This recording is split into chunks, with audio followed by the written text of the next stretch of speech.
Hello বন্ধুরা, welcome to my channel স্বপ্নের শিশুয়ালয়। আমি চলে এসেছি আপনার জন্য একটি নতুন ভিডিও নিয়ে।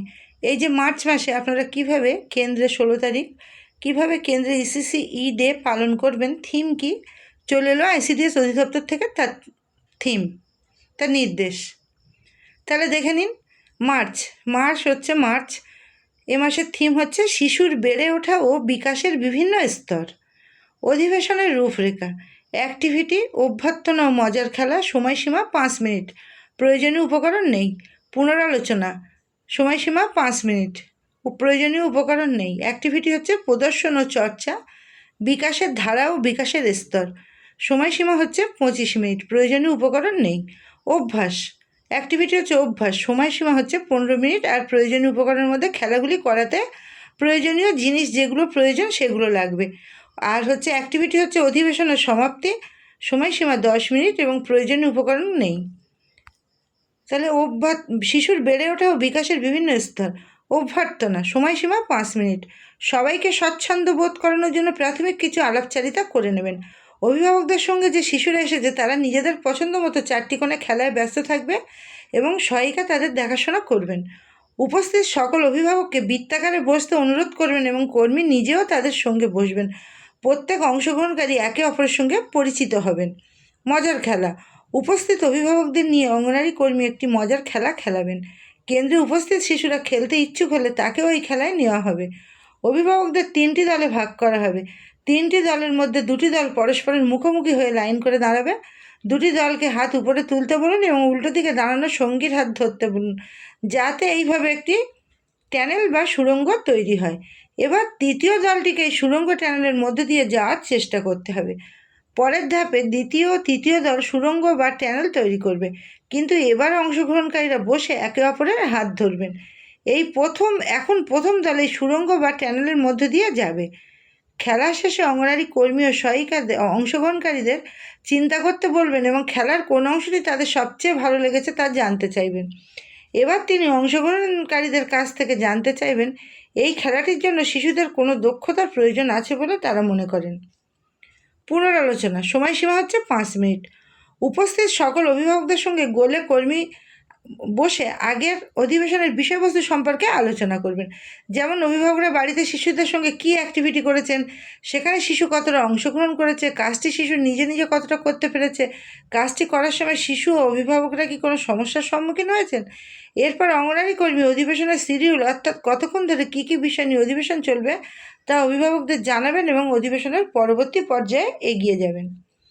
প্রদর্শন ও চর্চা, বিকাশের ধারা ও বিকাশের স্তর সম্পর্কে আলোচনা, সময়সীমা হচ্ছে 25 মিনিট। এই অংশের শুরুতে অঙ্গনারী কর্মী অভিভাবকদের নিচের প্রশ্নগুলি করতে পারেন, যেমন কোন বয়সে আপনার শিশু বসতে শিখেছে, কখন সে দাঁড়াতে শিখেছে, কোন বয়সে আপনার শিশু হাঁটতে শিখেছে, কখন কথা বলতে শিখেছে। সুতরাং আপনি দেখতে পাচ্ছেন যে শিশুদের বিকাশের একটি বিশেষ ক্রম অনুসারে করে এবং নির্দিষ্ট সময়ে ঘটে। আপনি বিকাশের 5টি ডোমেন বা ধারা সম্পর্কে শুনেছেন: শারীরিক বিকাশ, সামাজিক ও আবেগজনিত বিকাশ, ভাষার বিকাশ, বৌদ্ধিক বিকাশ এবং সৃজনশীলতার বিকাশ। এই 5টি বিকাশের ধারা একটি নির্দিষ্ট ক্রম অনুসারে অনুসরণ করে। যেমন আপনারা লক্ষ্য করবেন, একটি নির্দিষ্ট বয়সের সীমার মধ্যে সমস্ত শিশু কিভাবে কথা বলতে হয়, কিভাবে হাঁটতে হয় ইত্যাদি শেখে। অভিভাবক হিসেবে হয়তো আপনারা অন্যান্য শিশুদের তুলনায় শারীরিক বিকাশের স্তরগুলি নিয়ে বেশি সচেতন, কিন্তু নিম্নলিখিত 3টি কারণে বিকাশের অন্যান্য স্তরগুলি সম্বন্ধে সচেতন হওয়া আপনাদের জন্য গুরুত্বপূর্ণ। আপনি আপনার শিশুর বয়স উপযোগী সহায়তা প্রদানের আপনি আপনার শিশুর বয়স উপযোগী সহায়তা প্রদানের মাধ্যমে তার বিকাশের সহায়তা করতে পারবেন। একজন অভিভাবক হিসেবে আপনি যখন আপনার সন্তানের বিভিন্ন বিকাশের স্তর সম্পর্কে সচেতন হবেন, তখন তার বিকাশের স্তরের সাথে সামঞ্জস্য রেখে তার সঙ্গে বিভিন্ন অ্যাক্টিভিটি করতে পারবেন এবং তাতে আপনার প্রত্যাশা ও বাস্তবসম্মত হবে। একটি নির্দিষ্ট বয়স আছে যখন শিশুরা লুকোচুরি বা টুকি টুকি খেলাগুলি সবচেয়ে বেশি উপভোগ করে, প্রায় 2 থেকে 3 বছর বয়সে, কারণ তারা সবেমাত্র বুঝতে শুরু করেছে যে দেখতে না পাওয়া গেলেও বস্তুগুলি বিদ্যমান থাকে। শিশুরা একটি নির্দিষ্ট বয়সে সবচেয়ে বেশি বিচ্ছেদ উদ্বেগ ভোগে। এক্ষেত্রে যদি কোনো কাজের জন্য আপনার সন্তানকে একা রেখে যেতে হয়, তবে উদ্বেগ কমানোর জন্য আপনাকে যথাযথ ব্যবস্থা নিতে হবে। 2, আপনার শিশুর বিকাশের স্তর সম্পর্কে যদি আপনি সচেতন হন, তবেই তার অগ্রগতি ট্র্যাক করতে বা চিহ্নিত করতে সক্ষম হবেন। আপনি যদি কোনো একটি নির্দিষ্ট স্তরে আপনার শিশুর বিকাশের বিলম্ব লক্ষ্য করেন, তবে তার জন্য যথাযথ ব্যবস্থা নিতে পারবেন। যদি কোনো শিশুর বিকাশে বিলম্ব ঘটে, তবে তা যত দ্রুত সম্ভব শনাক্ত করা শ্রেয়। একটি উদাহরণ দিয়ে বোঝানো যাক। যখন আপনার সন্তানের বয়স 6 সপ্তাহ, তখন বিকাশের স্তরগুলির মধ্যে একটি হলো সে উচ্চ শব্দে চমকে উঠবে। যদি আপনার শিশু তেমন না করে, তবে তার শ্রবণ সংক্রান্ত সমস্যা হওয়ার সম্ভাবনা রয়েছে এবং আপনাকে এই বিষয়ে ব্যবস্থা নিতে হবে। 3. শিশুর বিকাশে কোনো বিলম্ব চিহ্নিত করতে পারলে আপনি সহায়তার জন্য ডাক্তারের কাছে যাবেন। আপনি কর্মীর সঙ্গেও কথা বলতে পারেন এবং তিনি আপনাকে পরবর্তী পদক্ষেপের জন্য পরামর্শ দিতে পারেন। উদাহরণস্বরূপ, আপনি যদি তার কাছে এ ধরনের কোনো সমস্যা নিয়ে আসেন, তাহলে তিনি আপনাকে নির্দেশনা দিতে পারেন কীভাবে বিশেষজ্ঞের সহায়তা এবং সাহায্য পেতে পারেন। বয়স উপযোগী বিকাশ উন্নীত করা। অভিভাবকদের বিকাশের স্তরগুলি সম্পর্কে জানার প্রয়োজনীয়তা। বিলম্ব ঘটলে উপযুক্ত সহায়তা প্রাপ্ত হওয়া, বিকাশের বিলম্ব চিহ্নিত করতে পারা। কেন্দ্রে বিশেষ চাহিদা সম্পন্ন শিশু থাকলে যা যা মাথায় রাখা প্রয়োজন।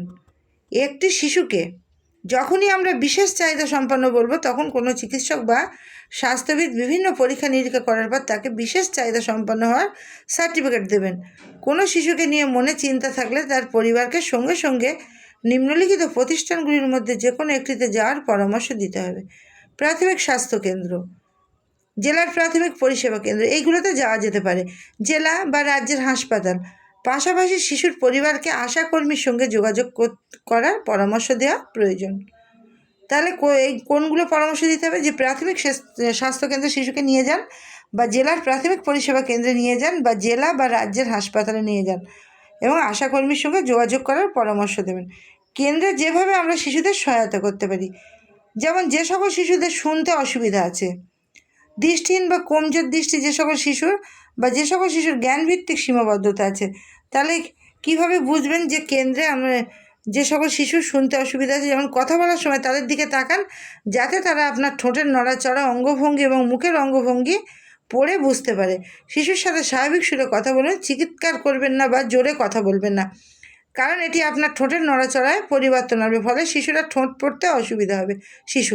শিশুকে আপনার কাছাকাছি বসান, যাতে আপনি বুঝতে পারেন শিশুটি আপনার কথা শুনতে এবং বুঝতে পারছে কি না। সরল, সহজবোধ্য, সাবলীল ভাষায় শিশু শ্রেণী পরিচালনা এবং যথাসম্ভব কথার পুনরাবৃত্তি করা প্রয়োজন, যাতে শিশুর বুঝতে কোনো সমস্যা না হয়। দৃষ্টিহীন বা কমজোর দৃষ্টির যে সকল শিশুর, দৃষ্টিগত প্রতিবন্ধকতা থাকা শিশুরা জিনিসপত্র ধরতে এগিয়ে আসে না, কারণ তারা দেখতে পায় না। অতএব আপনাকে তাদের হাতে বস্তুগুলি দিতে হবে বা এমন কোথাও রাখতে হবে যাতে তারা স্পর্শ এবং অনুভব করে শনাক্ত করতে পারে এবং বুঝতে পারে। শিশুদের বস্তু সম্পর্কে কথা বলতে এবং তাদের বর্ণনা করতে উৎসাহিত করুন। প্রশ্ন জিজ্ঞাসা করুন, এই বস্তুর আকৃতি কী, এটা গোলাকার না বর্গাকার, এটি শক্ত না নরম, ইত্যাদি। শিশুর সাথে কথা বলুন এবং তার চারপাশে কী ঘটছে তা তাকে বুঝিয়ে বলুন। পাঠের বিষয়গুলো যথাসম্ভব বোর্ডে স্পষ্ট ও বড় করে লেখা দরকার, এতে শিশুদের দেখতে সুবিধা হয়। যে সকল শিশুর জ্ঞানভিত্তিক সীমাবদ্ধতা আছে, পরিষ্কারভাবে এবং ধীরে ধীরে কথা বলুন। শিশুদের সাথে কথা বলার সময় সহজ ভাষা ব্যবহার করুন। অ্যাক্টিভিটিগুলি ছোট ছোট ধাপে ভাগ করুন। প্রতিটি ধাপ শিশুর সামনে স্পষ্টভাবে ব্যাখ্যা করুন এবং তাকে এটি করতে সহায়তা করুন। প্রতিটি শিশুকে কোনো কিছু ধারণা দিয়ে সাহায্য করার জন্য আপনাকে আলাদাভাবে তাকে সময় দিতে হবে। শিশু যাতে সঠিকভাবে বুঝতে পারে, সেজন্য আপনাকে একই ধারণা বিভিন্নভাবে কয়েকবার ব্যাখ্যা করতে হতে পারে। শিশু আগের দিন ব্যাখ্যা করা ধারণাগুলি পরের দিন ভুলে যেতে পারে, সেক্ষেত্রে ধৈর্য ধরতে হবে। শিশুর উপর বিরক্ত ভাব বা রাগ করা চলবে না। কেন্দ্রে বিশেষ চাহিদা সম্পন্ন শিশুদের সহায়তা করার জন্য আরও কিছু কৌশল। কেন্দ্রের কার্যক্রমে যথাসম্ভব ইন্দ্রিয়ের ব্যবহার করতে হবে। শিশুদের ছোট ছোট দলে ভাগ করে কাজ দিতে হবে। শিশুদের কোনোভাবেই শারীরিক ও মানসিক শাস্তি দেওয়া যাবে না। তারা যাতে যদি শিশুদের সাথে অন্তর্ভুক্তিমূলক শিক্ষা পেতে পারে, তার জন্য মানসিকভাবে একজন কর্মীকে ইতিবাচক হতে হবে। কেন্দ্রের পরিবেশ এমন করতে হবে যাতে অন্য সহপাঠীরা তাদের বন্ধু মনে করে। এই শিশুদের অপারগতার জন্য কখনো তিরস্কার না করে, উপহাস না করে, সব সময় তাদের উৎসাহিত করা দরকার। তাদের ক্ষমতা এবং দক্ষতার উপর জোর দিন এবং তাদের সহায়তা করার জন্য কি করা যেতে পারে তা বোঝার চেষ্টা করুন, যাতে তারা কেন্দ্রের বিভিন্ন কাজে অংশগ্রহণ করতে পারে, যা তাদের শিখতে এবং বিকাশে সহায়তা করবে। তাদের পারিবারিক বিষয়ে বেশি করে খোঁজ খবর নিতে হবে, যাতে অভিভাবকরা কর্মীর প্রতি আশ্বস্ত হন এবং শিশুদের শিক্ষা কেন্দ্রে এগিয়ে যেতে উৎসাহিত হন। নিয়মিত এবং সময় মতো শিশুকে সেন্টারে পাঠাতে অভিভাবকদের উৎসাহিত করা দরকার। কেন্দ্রে শিশুর বিকাশ সম্পর্কে পরিবারকে প্রতিনিয়ত জানাতে থাকুন এবং বাড়িতে শিশুটিকে প্রয়োজনীয় সহায়তা প্রদানে পরিবারকে সাহায্য করার জন্য শিশুর পরিবারের সাথে নিয়মিত যোগাযোগ রাখুন। যোগাযোগের সবথেকে মূল মাধ্যম হচ্ছে হোম ভিজিট এবং মাতৃসভা। এগুলোর মাধ্যমে আপনারা অভিভাবকদের সঙ্গে সব কিছু বিষয়ে আলোচনা করতে পারবেন এবং যোগাযোগ রাখতে পারবেন। তারপরে দেখুন, খেলা শুধু খেলা নয়, খেলা দিয়েও শেখা যায়। অভ্যাস, সময়সীমা 15 মিনিট। অধিবেশন শেষ করার আগে হোম বেসড প্যাকেজে যে অ্যাক্টিভিটিগুলির উল্লেখ আছে তার মধ্যে কিছু অ্যাক্টিভিটি সম্পর্কে অঙ্গনারী কর্মী অভিভাবকদের সাথে আলোচনা করবেন এবং যদি কর্মী মনে করেন যে অভিভাবকরা এইসব অ্যাক্টিভিটি শিশুদের সাথে কীভাবে করতে হবে এবং সেই বিষয়ে জানেন না, তাহলে নিজে শিশুদের নিয়ে খেলাগুলি খেলে অভিভাবকদের দেখিয়ে দিতে পারেন। যেমন ঝুড়িতে বল ঝোড়া, ছবিতে দানা বসানো, জল ঢালা মগে, ব্যাঙ ও খরগোশের মতো লাফানো। এই মাসের অধিবেশনের শেষে এলাকার সাধারণ মানুষ, অভিভাবক এবং স্থানীয় শিল্পীদের নিয়ে স্বল্প খরচে কিছু খেলনা তৈরি করা হবে। এইভাবে আপনারা মিটিংটি করবেন। তারপর অধিবেশনের সমাপ্তি, সময়সীমা 10 মিনিট। কর্মশালা শেষ করার আগে অংশগ্রহণকারীদের থেকে 3-2-1 পদ্ধতিতে ফিডব্যাক নিন। 3টে জিনিস যা আজ শিখলেন এবং 2টি জিনিস যা আপনাদের করতে হবে, একটি জিনিস যা আপনি এবং অন্যান্য অভিভাবকদের জানাতে চান। একে একে তাদেরকে বলুন। এবার অংশগ্রহণকারীদের ধন্যবাদ জানিয়ে সবাই মিলে হাততালি দিয়ে কর্মশালাটি শেষ করুন। তারপর অভিভাবকদের জন্য যে হোম বেসড ক্যালেন্ডার আছে, প্রত্যেক সপ্তাহে আপনারা সেটা আপনাদের ইসিসি যে গ্রুপ আছে সেই গ্রুপে পাঠিয়ে দিন এবং মায়েদের বলুন যে আপনারা এইভাবে বাড়িতে করাবেন। যদি না বোঝেন তাহলে আমাদের সঙ্গে যোগাযোগ করবেন। এইভাবে আপনারা মিটিংটা শেষ করবেন। করে আপনার কীভাবে মিটিংয়ে খাতা লিখতে হবে সেটাও আমি আগের ভিডিওতে দিয়ে দিয়েছি। এবার আপনারা দেখে নেবেন যে কীভাবে দেখিয়ে দেবো কীভাবে পোষণ অ্যাপে সিবিতে গিয়ে আপলোড করতে হবে। তাহলে দেখে নিন। দেখুন, আপনারা পোষণ টেকারের হোম পেজে যাবেন। হোম পেজে পোষণ টেকারের যেদিন ইসিসি ডে পালন হবে সেদিনই আপনারা পোষণ টেকারে আপলোড করে নেবেন। তাহলে কিভাবে আপলোড করবেন? প্রথমে পোষণ টেকারের হোম পেজে যাবেন, যাওয়ার পর সেখানে আপনি মোর অপশানে যাবেন। মোর অপশানে ক্লিক করার পর দেখবেন একটা পেজ খুলে যাবে, সেখানে ইভেন্টসে আপনি যাবেন। ইভেন্টসে ক্লিক করবেন। ইভেন্টসে ক্লিক করার পর আপনার সঙ্গে সামনে কতগুলো অপশান আসবে। একটা হচ্ছে সিবিই, একটা হচ্ছে যোগা ডে, একটা সিবিই, একটা হচ্ছে ভিএইচএসএনডি। আপনি সেখানে ক্লিক করবেন। সিবিইতে ক্লিক করার পর দেখুন এখানে অ্যাড সিবিইতে ক্লিক করবেন। অ্যাড সিবিইতে ক্লিক করার পর আপনার এখানে অপশান আসবে ডেটের। আপনার এখানে ডেটটা আপনি বসিয়ে দেবেন। সবার একই ডেট হবে 16/3/2026। তারপর আপনি বসানোর পরে থিম সিলেক্ট করবেন। দেখুন এখানে থিম সিলেক্ট করবেন। থিমে সিলেক্ট করবেন। থিমের অপশান আসবে, সেখানে অনেকগুলো অপশান থাকবে, 5টি অপশান থাকবে। সেখানে আপনি চতুর্থ অপশানটি getting ready for pre school at anganwadi centre, এটিতে ক্লিক করবেন। করার পর আপনার এখানে দেখুন সাবমিটের অপশান আসবে। দেখুন প্রথমে কি আছে, 3rd Monday of the month, ইংরেজি মাসের 3য় সোমবার, getting ready for pre school at anganwadi centre. এখানে সাবমিটের অপশান আসবে, আপনি সাবমিট করবেন। সাবমিট করার পর এখানে আপনাকে দেখাবে রেকর্ড অ্যাডেড সাকসেসফুলি। তাহলে এইভাবে আপনার রেকর্ড সাকসেসফুলি হয়ে যাবে যে আপনি পোষণ টেকারে অ্যাপে আপনি সিবিইতে ইসিসিই দিয়ে আপলোড করেছেন। তাহলে এইভাবে আপনারা কাজগুলি করবেন। তাহলে আজকে ভিডিওটি ছিল এই পর্যন্ত। যদি আপনাদের ভালো লাগে লাইক, কমেন্ট এবং শেয়ার করবেন এবং আমার চ্যানেলটিকে সাবস্ক্রাইব করে আমার পাশে থাকবেন, সাথে থাকবেন। ধন্যবাদ। আরও নতুন নতুন ভিডিও পেতে আমার চ্যানেলটিকে সাবস্ক্রাইব করে রাখুন, যাতে সবার আগে পৌঁছে যায় আপনার কাছে। ধন্যবাদ।